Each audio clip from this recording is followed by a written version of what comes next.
नमस्कार, मैं रूबी फोगाट यादव। आज आप सभी लोगों से कुछ चर्चा करने के लिए आई हूँ, क्योंकि प्रधानमंत्री श्री नरेंद्र मोदी जी ने जो हम सभी से एक आह्वान किया है कल 5 अप्रैल 2020 के लिए कि रात्रि 9 बजे से 9 मिनट तक हम सभी लोग अपने घरों में दिए जलाएं, मोमबत्ती जलाएं, फ्लैश लाइट जलाएं, टॉर्च जलाएं। इसके माध्यम से हम सभी यूनिवर्स में एक मैसेज दें, क्योंकि आप सभी को मैं ये कहना चाहती हूँ कि कुछ लोग जो लॉजिक पे चलते हैं, कुछ लोग जो बुद्धिजीवी हैं, वो सभी ये बात जानते हैं, क्योंकि इसके अंदर कहीं ना कहीं फिजिक्स से रिलेटेड है, इसके अंदर कहीं ना कहीं ज्योतिष विज्ञान से रिलेटेड है, ये पूरा साइंस है। तो मैं आप लोगों से यही कहना चाहूँगी कि जिस तरीके से अगर हम न्यूमेरोलॉजी की बात करें तो न्यूमेरोलॉजी के अगर हिसाब से देखा जाए तो 5 अप्रैल यानी कि 5 चौथा महीना 4 और 2020 अगर इन सभी का टोटल करें तो 13 टोटल आता है, जिसका अगर टोटल करते हैं तो 4 अंक आता है और 4 अंक राहु का माना जाता है। पूरे विश्व के अंदर यदि देखा जाए तो राहु ही है जो बीमारियां लेकर आता है। राहु के प्रकोप से ये कोरोना वायरस आज चारों तरफ फैला हुआ है। क्योंकि हम किसी भी धर्म की अगर बात करें तो हमारे वेदों में, शास्त्रों में, पुराणों में, चाहे मुस्लिम धर्म की बात करें, कुरान शरीफ में बहुत से लोगों से मैंने कहते हुए सुना है वीडियोज़ के माध्यम से कि हमारे यहाँ तो पहले से ही लिखा हुआ है कि बीमारी वैश्विक महामारी आने वाली है। तो इस पर मैं ये कहना चाहूँगी कि साइंस से अगर हम इसे रिलेट करें, फिजिक्स से रिलेट करें, तो यदि पूरा का पूरा देश 130 करोड़ जो हमारी जनसंख्या 130 करोड़ लोग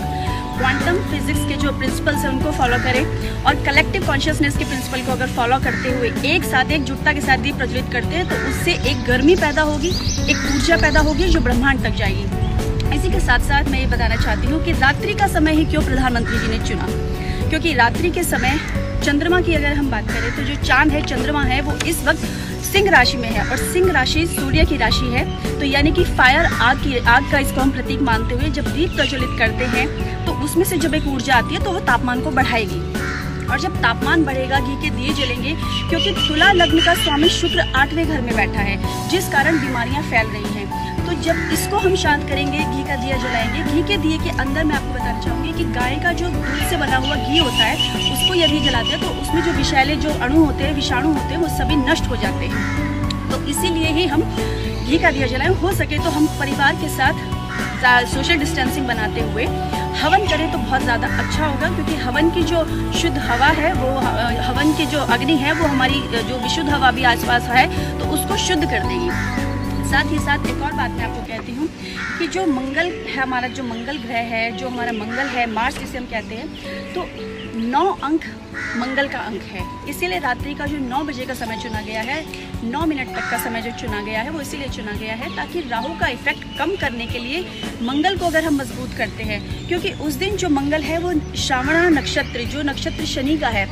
उसमें जा रहा है। और जिस वक्त जिस तरह से हम यदि अपने घर से दूसरे के घर में कहीं जाते हैं तो हमारी एनर्जी लगती है, तो उसी तरह से मंगल को और एनर्जी चाहिए। मंगल को और एक्टिवेट करने के लिए ही हम सभी लोग 5 अप्रैल को रात्रि 9 बजे का जो समय है उससे 9 मिनट तक हम ये दीप प्रज्वलित करेंगे, क्योंकि मंगल जो है वो मास कम्युनिकेशन को लिए भी रूल करता है। तो इसी तरह से ऊर्जा पैदा होगी और जो दीपक की लौ है उसके अंदर हमारे गोल्ड पार्टिकल्स, जो नैनो पार्टिकल्स हैं, वो गोल्ड पार्टिकल्स हैं, और जब वो हमारे एयर में जाते हैं तो एयर शुद्ध करते हैं। तो इसी तरह महामारी विषाणुओं पर कंट्रोल होगा। यह पूरी तरह से प्रकाश विज्ञान है और आप सभी लोगों से प्रार्थना करती हूँ कि दिए जलाएं ज़्यादा से ज़्यादा और हवन पूजा अर्चना करें। बहुत बहुत धन्यवाद। जय हिंद, जय भारत।